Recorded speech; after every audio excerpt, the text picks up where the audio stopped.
The materials you'll need are at least a 10 by 10 inch square of 2 different pieces of fabric, a heart pattern. You can cut one yourself based on my measurements, or you can download my PDF pattern and cut it out, or I have an SVG file available. You're also going to need sew-in snaps or a snap press with set-in snaps. Either one works just fine. You're going to need thread to match your project, and you're going to need a needle and thread to hand sew your project clothes. And if you happen to have an adorable mouse pin cushion that your mom made you, that's great. Supplies additionally you'll need are your sewing machine, pins, scissors. A snap setter is optional. The skills you're going to learn are a straight stitch, sewing on a curve, adding snaps, and a slip stitch. First, you are going to cut out your heart from your main fabric. I like to do this on the fold to ensure that my heart really stays symmetrical. Then you're going to cut it on the lining fabric in the same way. And excuse how crazy my cutting looks in these time-lapse clips. Now, whenever I'm sewing something that I need to turn inside out, to remind myself where I want to leave open, I use 2 different color pins. So most of my pins are yellow. I mark a blue at the beginning of where I'm going to stitch and a blue at the end of where I'm going to stitch so that I remember to leave this part open, because I've forgotten more times than I can count. So for my heart, I'm just going to begin sewing. And then when I'm about a 1/4 of an inch away from the corner here, I'm going to put my needle down, lift my presser foot up, and turn so I get a nice sharp angle, and then continue stitching.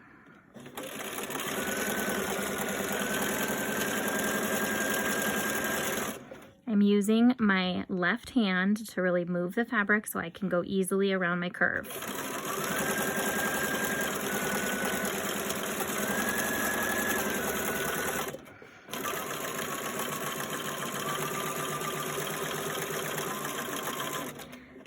Okay, and then when I feel like my needle is right even with the center of the dip in my heart, I'm going to do the same thing. Lift my lever up, pivot so that I've made a nice angle there at the top.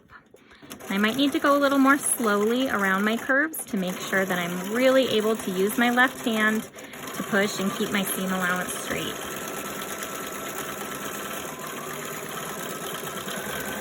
And as I come up upon that blue pin, I'm going to back stitch and take my pin out. There we go. Now, a couple of very important things before I turn my heart inside out. So starting right at that point, I'm going to clip right to the stitching, not through the stitching, but right to it. And then I'm going to clip around the whole curve here. Same thing, not clipping my stitching. Then right here for the point at the bottom of the heart, I'm actually going to clip out a little divot like that. The next thing I'm going to do is find that opening that I left, and I'm going to push all the fabric heart to the right side through that opening.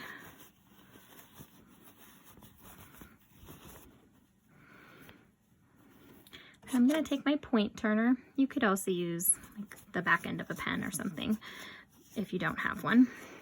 And I'm just going to slide it along all of my stitching to ensure that I'm going to have a nice clean edge.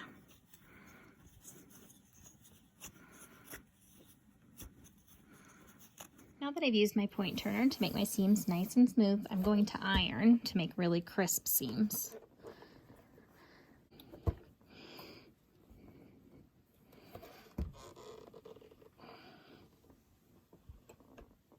To make the envelope, you're going to start with your heart upside down like this.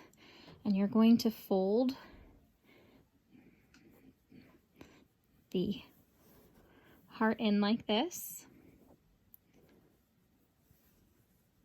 You might need to make a little bit of adjustments. And then you're going to fold this part up and this part down. Now I do this quickly before I iron it to see if that's how I like my envelope. This one looked pretty spot on right away. So I am just going to go ahead and hit this with an iron.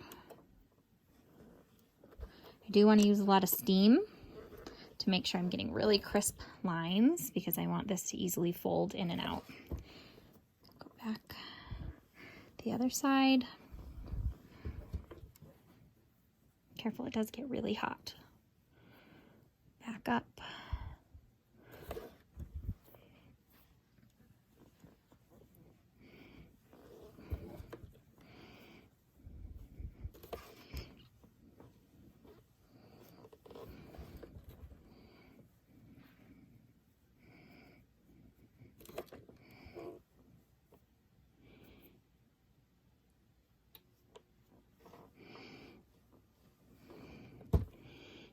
Now I have my perfect little heart envelope. I'm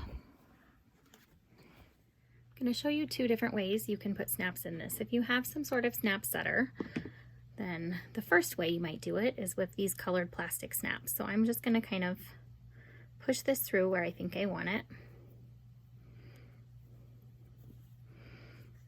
Looks right to me. And then I'm going to take one of my other pieces, slip it right in here. I'm going to use my snap setter, put it right inside the piece, give it a couple squeezes. Now I have my perfect snap right on top. I need to make sure I'm getting the right spot for the bottom. So generally I'll mark this.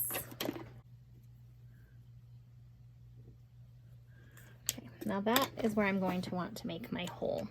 So most of your snap setters will come with a nice little awl like this, and I can push it through both sides. Make sure I'm getting my hole. Then I can push my pin through, the pin part of the snap through this side. And I always double check to make sure I have them on the wrong side because I've definitely done them backwards before. And I'm going to hold this carefully. Again, go right in my snap setter.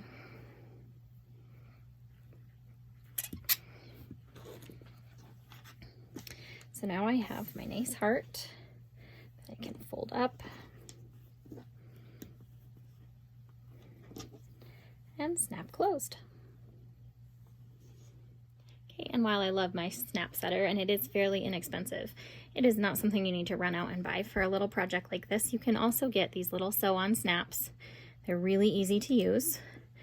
So I'm going to place my first one inside the top flap. And I have a tied off needle. Now I'm going to make sure I'm only getting through this inside white layer. I don't want any stitches to show on the outside. So I'm just going to get a little bit of fabric and go up through.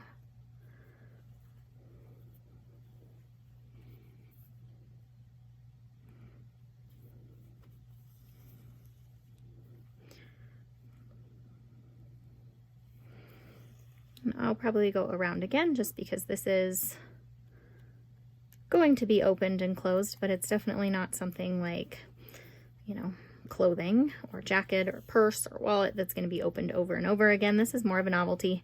So running it through twice should be just enough.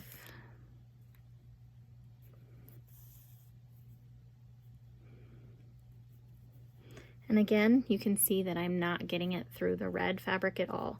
I'm just catching the white. This does take a little bit of practice, but it's not hard. Now to tie off a needle, I'm going to go again just through the white and the seam I just made. Make this kind of loop. I'm going to pull my needle back through this loop, pull, tie it off. Now I'm going to do the same thing with the other piece and just lining it up, getting it right where I want it. And for this side, I'm only going to get the red fabric, the outside fabric, and make sure that I'm not catching my seams on the other side, on the white side. I had a lot of fun with these. I hope you do too. I really enjoyed making some of them look like conversation hearts on the inside. I have an obsession with conversation hearts. And these are just the perfect size to put in like a little gift, like a little fridge magnet or a gift card.